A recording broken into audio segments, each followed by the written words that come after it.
गुंडागर्दी और कांग्रेस का एमएलए दोनों मिलके सारी लैंड पूरा कब्जा कर लिया। कांग्रेस या बीआरएस? कांग्रेस बदलना चाहिए।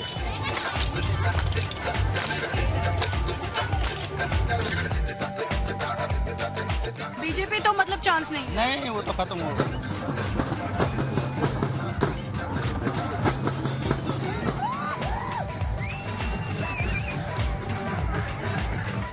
Karimnagar, home to over 3 lakh people, the 5th largest city in Telangana and one of the towns chosen for the Smart City project.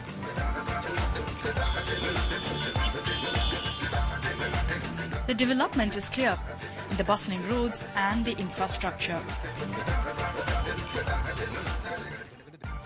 So who gets credit for Karimnagar's development? MP Bandi Sanjay or MLA Gangalo Kamalakar? This clash is one to watch out for as BRS MLA Kamalakar, a strong man in Karimnagar, squares off against BJP's Bandi Sanjay, who's contesting this assembly election from his MP seat. So who does Karimnagar choose? Our first stop is a BRS rally for Minister Kamalakar.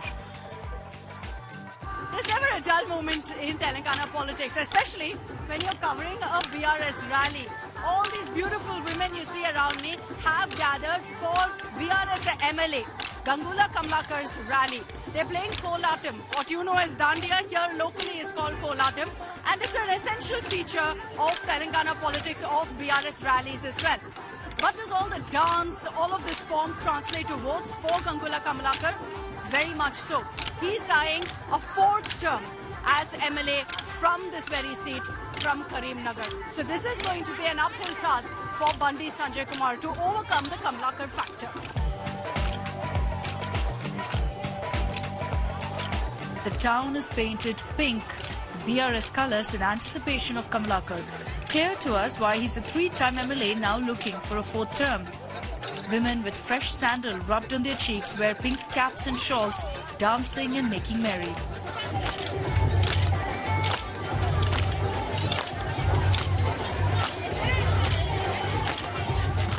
Kamalakar arrives to a hero's welcome. Amid a flower shower, he skips the campaign vehicle and goes straight into the waiting crowd.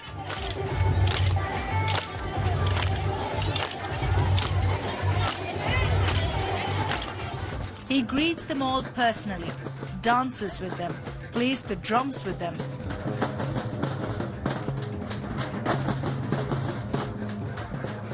Kamlakar जी, हम अभी आपकी पूरी rally देख लिया, तो आपकी secret क्या है आपकी सक्सेस का? आपके पंच डायलॉग्स है या आपकी पॉपुलैरिटी लोगों से है, डेवलपमेंट की वजह से? Basically I am an engineer, civil engineer. Public क्या चाहते हैं कि एक एमएलए चुनने के बाद नो पब्लिक की काम करना, पर्सनल काम नहीं करना। तो मैं कम से कम 2 बार मैं म्युनिसिपल कॉर्पोरेटर हूँ, जब से पब्लिक से रिलेशंस है। उसके बाद में 3 बार मैं एमएलए हूँ, 3 बार भी मैं पब्लिक के लिए काम कर रहा। तो हर इलेक्शन में क्यों जीता बोलते हो? एक इलेक्शन जीतने के बाद पब्लिक क्या चाहते हैं, रोड्स कैसा होना, पानी क्या प्रॉब्लम है, इसको जो चाहते हैं वो हम लड़के लेके आ सकते हैं। या हम रूलिंग गवर्नमेंट हो या अपोजिशन में हो, लड़के लेके आके पब्लिक काम करे बोल के 3 बार मैंने जीता है। तो कोई भी पब्लिक काम करे तो उसको जिताते। ये 4था बार भी हम लड़ रहे, पब्लिक भी मेरे वोट दाते, वो जिताते। क्यों बोलते हो?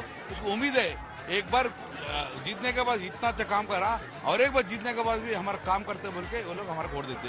That is the secret. क्या इस चुनाव थोड़ा डिफरेंट है क्योंकि आपने पहले भी बंटी संजय के खिलाफ लड़ाई हो और 2 बार आपने हार दिया उनको, लेकिन इस बार he is a member of parliament, तो उससे क्या कुछ फर्क पड़ रहा है ग्राउंड पे? नहीं, उन्होंने मेंबर ऑफ पार्लियामेंट होने के बाद और ग्राफ इसका गिर गए। 4.5 साल हो गए मेंबर ऑफ पार्लियामेंट के, पब्लिक को कोई रिलेशन नहीं है, बहुत करप्शन कर दिया। तो उसको करप्शन कर दिया बोल के उसको स्टेट प्रेसिडेंट निकाल के फेंक दिया, तो इसीलिए तो उसको ग्राफ डाउन हो गए। तो 4.5 साल में उन्होंने चुनाव होने के बाद एमपी है वो वहाँ मोदी का गवर्नमेंट से क्या 1 करोड़ रुपए लेके क्या करने के लिए, फिर उसको कई को वोट देना? तो 4.5 साल में कुछ नहीं करेगा। लेकिन उसको वोट मिला था, एमपी ऐसे ही बनाया था। तो वही एक बार गिर गए, हार्ट अटैक हो गए, एक बार हार्ट फेल हो गए बोल के अपोलो में हॉस्पिटल जैन हो गए, तो सिंपैथी गेन करा। 2 बार हार गए बोल के, एक बार देखेंगे बोल के डाल दिया, देखने के बाद उसका नियत पूरा बदल गए। 4.5 साल में 1 रुपए भी नहीं लेके आया, 4.5 साल में पब्लिक रिलेशन है ये। फिर इस बार आके हमारा वोट दे बोलते पब्लिक देने वाला नहीं है। अवेयरनेस पूरा सब लोग अवेयरनेस है। So almost all is in 3rd position no. Bandi Sanjay ज्यादातर उनके रैलीज में हिंदुत्व के ऊपर लड़ रहा है, तो आपके काउंटर उसके लिए क्या है? हम भी हिंदू है, मैक्सिमम हिंदू लोग है। क्या अभी हिंदू मुसलमान मारने के लिए कोई बोलता है क्या? तो हिंदू मुसलमान लड़ाई होता है, क्या होता? डिस्टर्ब होता है, 144 सेक्शन होता है, तो अमन शांति बिगड़ जाता है। हम क्या चाहते हैं, एमएलए हो एमपी जीतने के बाद पब्लिक को काम करो, जनता को काम करो, हमारे कॉन्शियस को काम करो। लेकिन हिंदू मुसलमान लड़ाई कितना दिन बोलते रहते, कितना दिन ये चलता है? हर एक आदमी वोट लेके आज से हिंदू मुसलमान से जड़े करते, ये पब्लिक भी सबको मालूम है। अभी इस बार तो कोई भी मानने वाला भी नहीं है, तो सब लोग हिंदू है। हम भी बड़े बड़े घर मंदिर बना रहे, तो हिंदू बोल के बता रहे ना, तो हम वेंकटेश्वर टेम्पल बना रहे, श्रीराम कृष्ण टेम्पल बना रहे, तो इन्होंने क्या टेम्पल बनाया अभी तक? 1 करोड़ भी लेके आया क्या? कुछ भी नहीं।